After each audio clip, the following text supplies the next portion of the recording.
Could your posture be contributing to your lower back pain or your mid back pain or even your neck pain, or is this just another myth? Now, if you've looked across the internet and spoken to practitioners in person, like the osteopaths, physios, chiropractors, you might come into the contact with those that say, do you know what? It's a load of rubbish. It's outdated science. The posture doesn't cause back, neck pain, middle back pain. It's outdated, and actually you just need to keep moving and any posture can be good. Is this really accurate? Well, in today's video, we're going to discuss that so you can finally have a little bit of clarity about whether your posture actually is influencing your lower back pain or if it's something you can completely and utterly disregard and walk around like this all day. Probably you've already guessed what the answer is. Before we get into it, if you've got any questions or any experience yourself, someone's told you about your posture, let us know in the comments below, because we always read and answer as many of those questions as we can, so we always appreciate your engagement. I figured those of you that have heard this diatribe before might appreciate me starting this video out by agreeing and saying, look, do you know what? If you have a posture, any particular posture, be it this, be it that, be it off to one side, whatever it may be, if you have this posture and you have never had any back pain, you have no back pain, then there is an argument to say that actually any of those different postures could be okay for you, and I will explain why. Now, at the end of the day, if you have habitually grown up, you've developed, you've been through your teenage years, you're in your 20s, 30s, 40s, etc., and you've always stood a certain way, you've always had a certain specific posture, and people have said, hey, that's not so great. Well, the chances are that during that time, over that many, many years, or those many, many years, you will have developed the necessary strength, the integrity, joint stiffness, joint mobility, certain muscle balances and imbalances throughout your body to maintain that posture in an effortless manner. And therefore, you will be strong in ways that someone with a good upright posture will maybe not be. Maybe certain of your muscles are going to be working harder on a daily basis, but they're built to do that, they've evolved to do that, they've developed to do that, and that is fine. And I think this is where a lot of that, what I mentioned earlier with regards to any posture being okay, comes from, in so much as any number of different postures can develop over time the strength and integrity that you need. However, most people watching this video, most people that have heard this message are not those with no back pain whatsoever, no insult to their structure, their body. They have had a back injury, and therefore we cannot ignore the fact that any different posture, no matter what it is, all different variations put different stresses and strains through those particular tissues. It may be that you're rounded over forwards, you slump your shoulders, so we put stretch through the middle back muscles. And that in turn, because our center of gravity moves forwards of where it should be, that puts more loading through our lower lumbar spine. As we lean forwards, do it right now with me. As you lean forwards and you over-exaggerate this posture, your toes are going to press into the ground. Your calves are going to tighten up. Perhaps your arches are going to flatten ever so slightly, putting a bit of stretch through the plantar fascia in your foot. Your hamstrings and glutes are going to be a little bit more engaged. As you over-exaggerate this posture, you can really feel the consequences, but a slightly lesser degree to which that forward bending is occurring, that forward leaning is occurring, will still have this effect, because remember, it's a subtle effect every single day. So not only have we discussed that the muscles of the lower limbs are now working a bit harder with that forward posture, also our back muscles are going to be working harder. There's going to be more compression through our spine. You can see that there are a number of things, maybe you've adapted to those things, but if you now throw in an injury, maybe you throw in a torn hamstring, maybe you throw in an injured lower lumbar disc, now all of a sudden that increased pressure is something that you don't need to be dealing with, and it can have an impact. So to round that little bit off, understand that any given posture that is not the normal anatomical posture, head over the shoulders, shoulders over the hips, hips over the knees and ankles, any posture that is not this is going to be exerting different forces through our tissues. If we lean forwards, that's more mechanical stress and strain through the spine, and particularly through the discs, and also more requirement for the muscles of the posterior chain from the base of our skull all the way down to the soles of our feet. Those are going to have more strain going through them. And when we've injured any area along that chain, we are going to be putting more pressure through there by function of our posture. If we've had this posture our whole life, we might well be more conditioned. But even so, once we have that injury, things change. We have a weak link in the chain, and therefore putting more loading through that particular weak link is likely to be an impairment. If you're going through a healing process, let's say it's lower back pain, because we know most of you watching this video will have some degree of lower or mid back pain.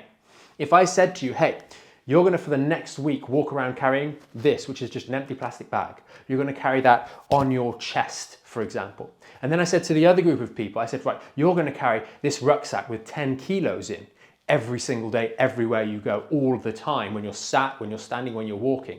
You would obviously choose the one over the other because the one is going to put more unnecessary load. You have the ability to choose whether or not to take the load or not take the load. Therefore, understanding that any given posture is going to exert different mechanical stresses and strains, we would want to choose a posture that puts the most efficient strain through our body in a way that our body is most equipped to evenly carry and is not going to be challenged on particular stressed areas. If we take another example, commonly people getting mid-back pain right between the shoulder blades.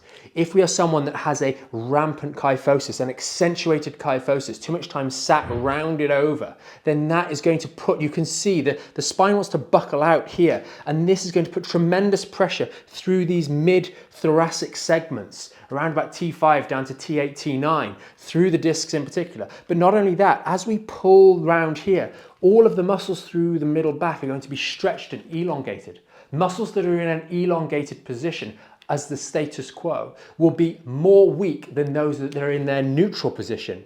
For example, or even a shortened position, if we take a bicep curl, if you do a bicep curl and you start with the arm already bent, the bicep is in a position of mechanical advantage. You are going to have a lot of strength there.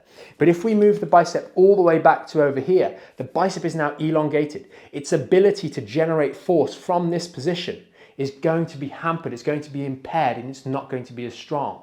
So your posture will influence whether muscles, certain muscles, are going to be in a position of mechanical advantage, mechanical neutrality, or mechanical disadvantage when they're having to hold you upright on a daily basis. And that is not only going to affect the muscles, but it's also going to affect the underlying tissues and joints. And in the case of the spine, we're talking about particularly those discs through the front parts of our vertebra and also the facet joints on the back.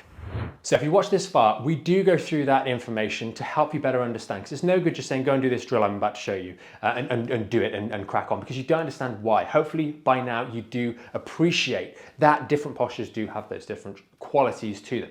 So what are we going to do? The first thing I'm going to demonstrate right now with you, which is going to be a standing wall drill. You can do this at any time during the day, and I would encourage, if you're someone with bad posture or less than efficient posture and you know you've got a problem, then doing it more frequently will help you mentally reset where upright is. A lot of people just don't realize where upright is. And then the second one will be a link to a video to help you with an exercise to help open out your chest and restore that good posture. And there'll be a link right up in here, probably popping up above my head at some point during this particular part of the video. So let's get to that little drill for you right now.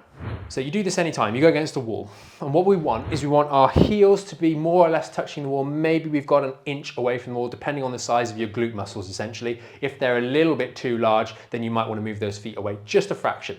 The first thing that's most important beyond that is going to be getting our bum against the wall. Then we take our mid-back around about the front of our breastbone between the nipples, and the part of our back is touching the wall like so. You might feel your shoulder blades touch the wall in certain cases. And then we take our head and we bring it back up. We imagine there is a line, a pencil, going straight out from our ear, on top of our ears, to the corner of our eye and straight. And that should be horizontal to a couple of degrees inclined going up. And that is our posture. Some of you guys are going to struggle to get into this position. You might go to straighten up and boom, it catches you in the lower back. Or maybe you get the bum and the middle back in place and you've got a bit of neck trouble or middle back trouble. And as you bring that head up to position, oh, it catches you in the neck. This is just going to give you an understanding of where some of those issues may well be, because commonly with the case in the middle back pain is that actually you can get to the position like so right now, but it's only when we bring our head up to be in the proper position that we feel the pain, and that often gives us an inclination that actually maybe it's our neck that's contributing to the problem more than the middle back itself. So that's something to really watch out for. But literally just stand in this position here and then press all of those contact points against the wall. Press them into the wall backwards, the head, the middle back, the bum, and even the heels back into the wall. Hold that contraction, the wall won't move, unlike this, and then we can walk away from the wall again. So for some of you, that's going to feel quite alien. Try and keep that upright posture when you leave the wall and just walk around like that for a few moments. You can't do this too many times a day. Now, you can, of course, if it gets in the way of other things and your proper rehabilitation and strengthening exercises. But as I mentioned before we went through that example, there's going to be a link up above my head to another video we've done on a middle back engagement exercise, teaching you the chest pop to help you get into this position and start to build a bit of integrity between those shoulder blades, because that is going to help you. If we can move from a position like so, that is exerting more mechanical strain through our body, particularly our lower lumbar discs, particularly our spine in general, exerting and asking more of our posterior muscular chain. If we can reorientate ourselves, get our chest back out again, be upright and tall, not only is it going to help our structure, our load bearing, our pain and our injury have more respite and able to recover, it's also going to make you feel good. You'll never see someone walking down the street with their chest out, shoulders out, and walking down like this, looking eyes up, feeling depressed and unhappy. It has affects our posture well beyond just the mechanical stress and strain.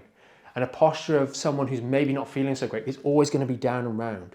So make an effort to really open it out. Check out that video that I mentioned above and really let us know how you get on in the comments with this sort of approach to your posture. Posture does matter. No matter whether or not you've got a lower back problem, having the most efficient way of holding your body as a natural instinctive posture that you choose to adopt without even thinking about it is only going to be an advantage to your load bearing, to the way in which you carry yourself, use your body, and the way your body functions as a whole on a daily basis. I do hope you found this video really helpful. Hopefully you learned something a bit about your posture, and now when you hear some of that conjecture around posture, you've got a better understanding of why good posture is helpful and is a no-brainer when it comes to your back health and your body's health in general.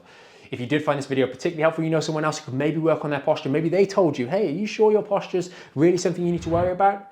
Consider sharing this video with them. Hopefully it'll help them understand it too.